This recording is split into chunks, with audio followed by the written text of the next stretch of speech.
Hey everybody. So today we're going to be talking about the second angle relationship worksheet assignment, which is on the Google Classroom. You'll notice this is very similar to the first one, with only a few differences. So let's get right to it. You can see we have a figure here on the right, and these questions are going to be related to that. Okay, so here we go. Name two obtuse vertical angles. So obtuse it means it's an angle greater than 90 and less than 180, and vertical angles are non-adjacent angles formed by intersecting lines.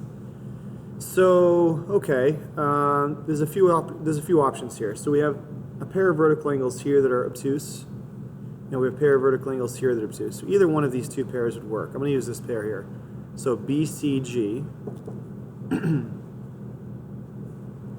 and FCD. So these would definitely be vertical, and they would definitely be obtuse based upon how they look, at least FCD. But like I said, you could also use these two angles as well, okay? GFH and BFE. Okay, name a linear pair whose vertex is B. So here's B.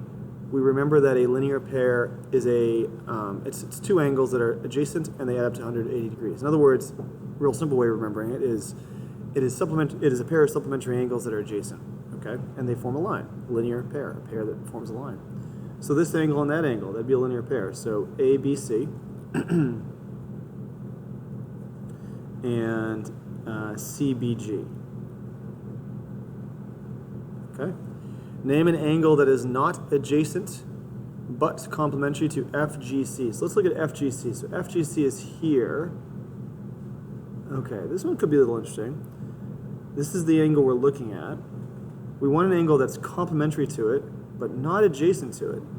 So this is where we don't have any values here, so we actually have to use our eyes here just to look at what looks like it would be complementary to it. So I'm not a huge fan of problems like this, but let's take a look here. Well, there's the trick with this one actually. It's actually not that hard when you think about it, but I can see where this would throw people off. So adjacent, non-adjacent, and complementary. So in other words, we want an angle that adds up to 90 degrees, but it's not adjacent to it. You may be asking yourself, well, how can we do this without any values? Well, this is the key. So this notation here indicates this is a right angle. And if you look closely, we have a triangle here, okay? And the sum of interior angles of a triangle is 180 degrees, which means if this is 90, this angle and that angle add up to 90. Therefore, they have to be complementary. So this is the other angle we're going to use. So GED. Okay, that's a good question actually. So that's an interesting one. Name an angle adjacent and supplementary to DCB. So let's look at DCB. DCB is this angle here. So we're looking for the angle that would be adjacent and supplementary to this angle. There's actually two options. We could use this one or this one. Let's go ahead with this one. So BCG would work. Okay. Two angles are complementary.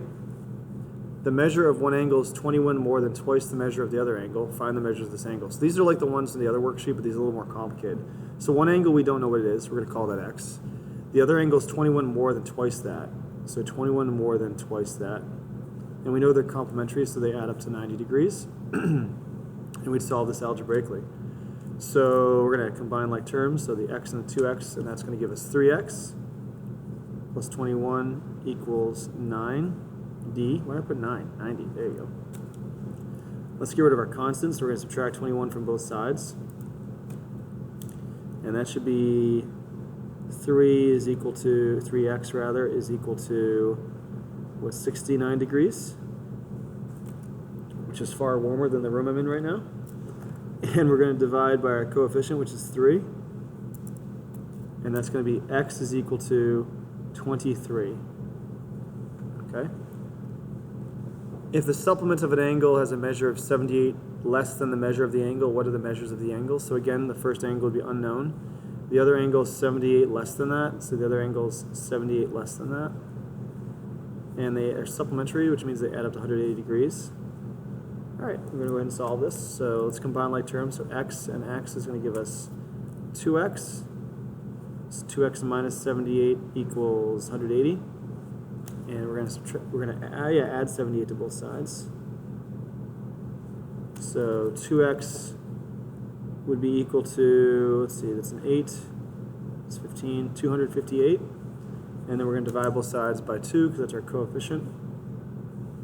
Let's go ahead and zoom in a little bit so it's easier to read. There we go. And all right, so half of 258. It's going to be 129 degrees. Yep. There we go. Cool. All right. Next one. Let's zoom out a little bit here. I started to read it. So we have a figure here, and find the measure of. This is another one where the notation got screwed up. I apologize, guys. It should be line AE is perpendicular to FC. I don't know why that didn't work. So FGE is 5x plus 10. Find x so that these are perpendicular. So FGE is here. So 5x plus 10. All right. Find x. We know this is 90 degrees. First of all, the notation. Second of all, it tells us this is a perpendicular. So all we need to do is set this equal to 90 and solve for x. So we're going to say 5x plus 10 equals 90. We're going to go ahead and solve that. So we're going to get rid of our constant, which is 10. So 5x equals 80. And then we're going to divide both sides by 5. And then x is equal to, what is that going to be? So it's going to go in 16? Yep, x equals 16. Cool. This next one got cut off a little bit, or a lot of it actually. So I'm going to solve it up here, down here. So if the measure of BGC is 6x minus 4, and the measure of CGD is 2x plus 13, find x so that BGD is a right angle. So BGD is here, they have the notation as a right angle. BGC is this one here, so I'm going to write this here. So 16x minus 4, and CGD is this one down here, that's 2x plus 13. Find x so this is a right angle. So if it's a right angle, that means these have to be complementary. So we can add these together and set it equal to 90. So 16x minus 4 plus 2x plus 13 equals 90. And we're just going to solve that algebraically, okay? So 16x plus 2x is going to be 18x. And then we have negative, actually it's a different color here.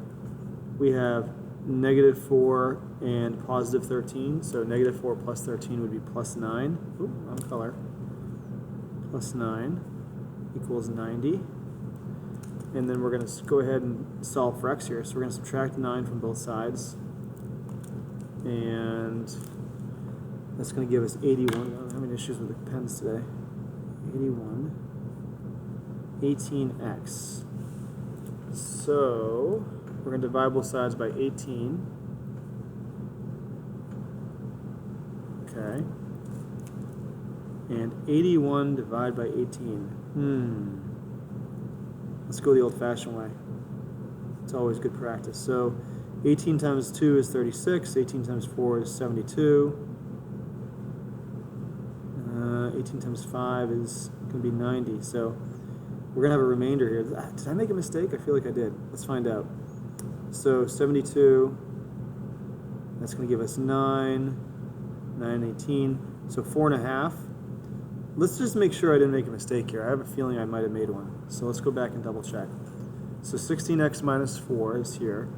2x plus 13 is here.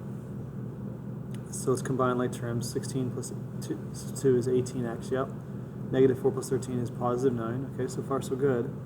81, no, we didn't make any mistakes. We're good. So 4.5. It's always good if you're not sure. For some reason I felt like it had to be an integer for this problem when I set it up, but it wasn't. So it's always good to go back and double check. It's never a bad idea, as long as you have enough time to do so. Okay, so that takes care of that. And then the last few problems here, determine whether or not these statements can be assumed, okay? So NQO, so NQO is here, and OQP is here. It's saying they're complementary. Do they look complementary? Yes, but do we have enough information? No. There's nothing indicating that these are perpendicular to each other. There's nothing indicating the actual value of any of these lines. So we cannot say, even though it looks like they are, you cannot say they are. There's not enough information. SRQ is here, and QRP, it's here. It says they're a linear pair. Yes, they are. They form a straight angle. So, yes, there's plenty of information there. And then MQN, which is here, and MQR is here. They're vertical angles. Well, they're definitely not. Are they formed by intersecting lines? Yes, they are. But are they non-adjacent? No, they actually are adjacent, so that's no. Okay, so that takes care of that. Hopefully that answers any questions you may have had on this activity. Please let me know if you still have any lingering ones. And thanks for watching, guys. Take it easy.